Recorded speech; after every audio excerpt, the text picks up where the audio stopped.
When people hear the words killer robot, they picture the Terminator. But the real nightmare might look nothing like that at all. Picture a dark command room somewhere. A screen lights up. A target appears, glowing red, with a number attached to it. The number reads target confidence, 94%. Below it sit three simple words, approve or reject. Then a countdown clock quietly begins ticking down. 20 seconds. That's all the human in that room gets before the system expects an answer, one way or another. So here's the honest question I really want you sitting with tonight, friend. Is that still truly a human decision, honestly? Because by the time that clock starts, the machine already picked the target. The human just gets to click yes. Tonight, let's talk about killer robots. Not the movie version, but the real one hiding inside a 20-second countdown. On July 6th of 2026, world leaders quietly gathered in Geneva for the very first government-level global dialogue on artificial intelligence. UN Secretary General Antonio Guterres stood up and said something blunt. Machines should never decide who lives and who dies.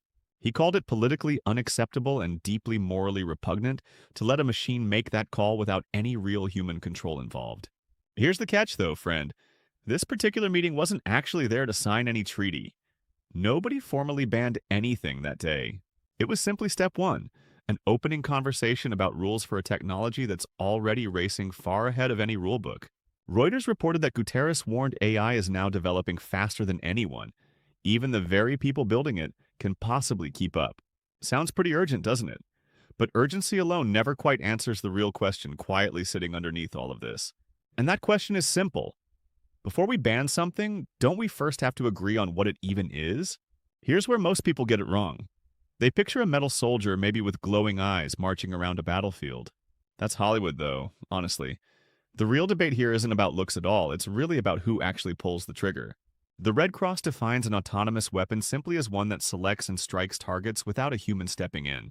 Once a person switches it on, the machine takes over, using sensors and a preset target profile to act.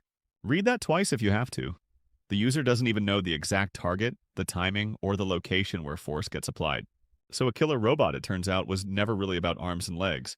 It was always about who's actually doing the judging.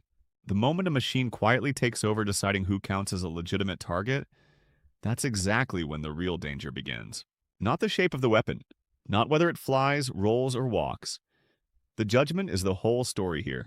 Quick honest question for you, friend. Did that definition surprise you at all? Because it genuinely surprised nearly everyone I've told about it. Now, you might honestly be thinking, wait, haven't missiles been flying themselves for decades already? That's a completely fair question to ask. Yes, a cruise missile has always found its own way toward a target. Honestly, friend, that part really isn't new news at all. But there's a real difference between a missile tracking a location and a machine deciding a person deserves to die. Think of it like a ladder, step by step. Step 1. The missile simply moves itself. Nobody's really scared of that anymore.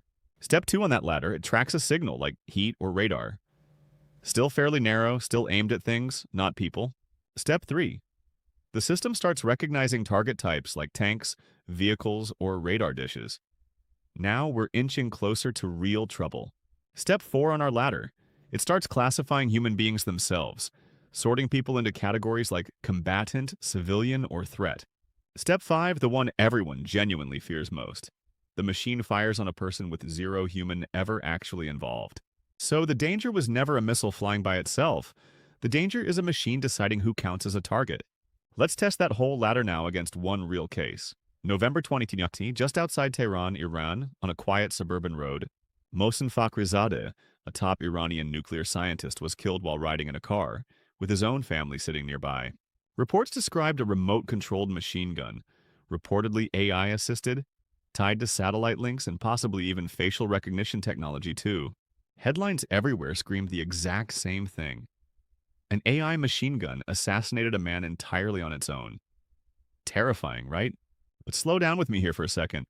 Was this really a machine choosing entirely by itself to kill?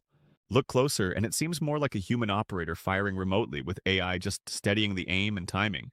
That's a very different story than a robot independently deciding, all on its own, that this man had to die.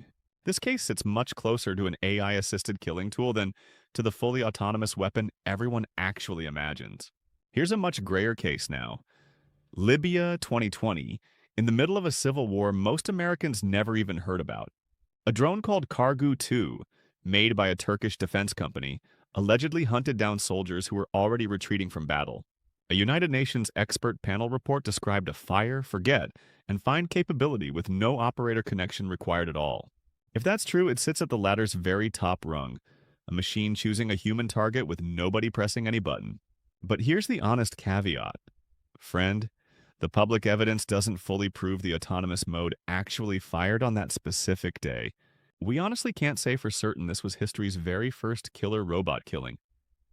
That particular claim is simply too strong. What we can say is this.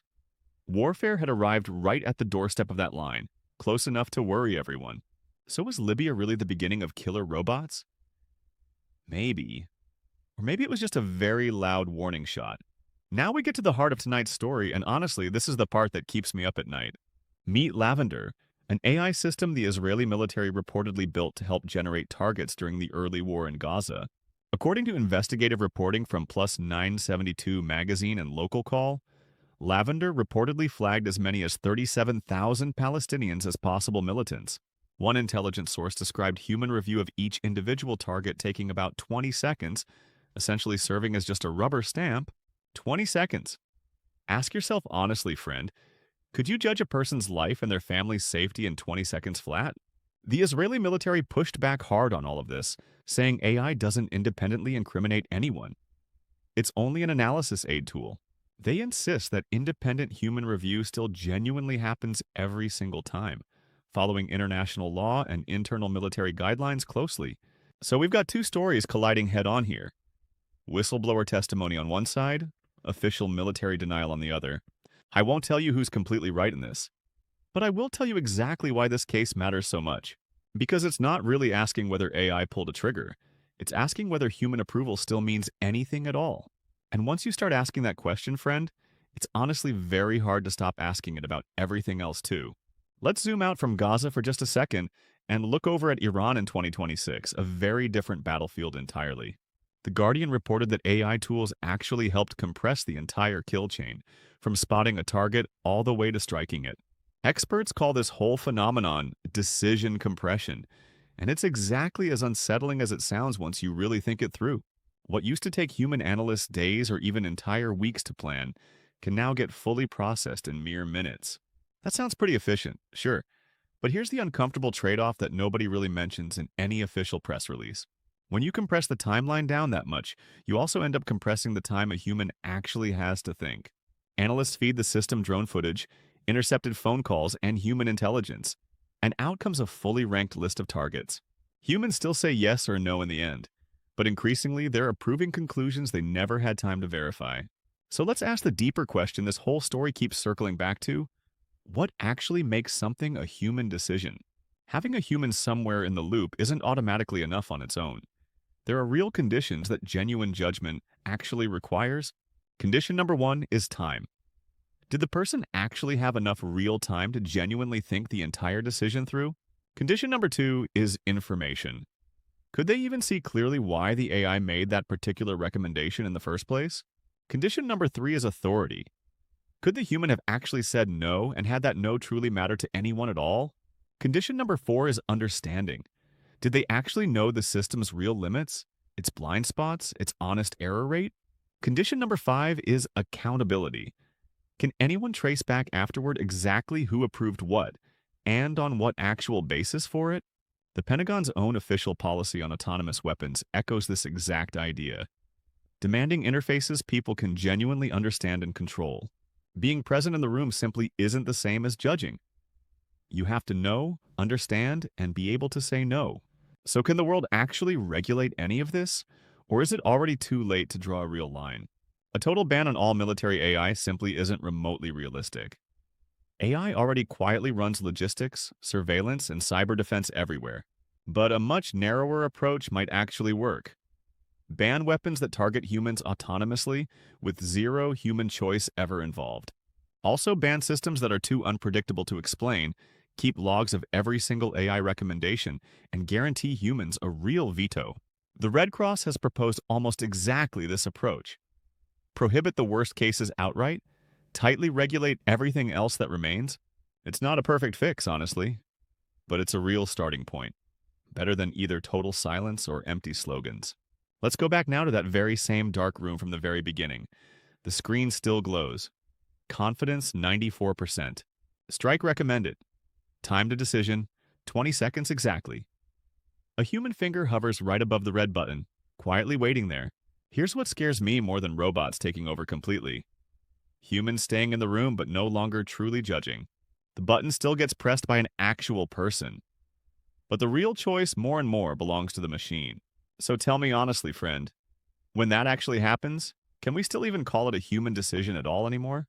That's the question I'll leave you with tonight. Sit with it for a while and see where it takes you. That's a wrap for today. Thanks for sitting with me through this one, friend. I'll see you in the next story.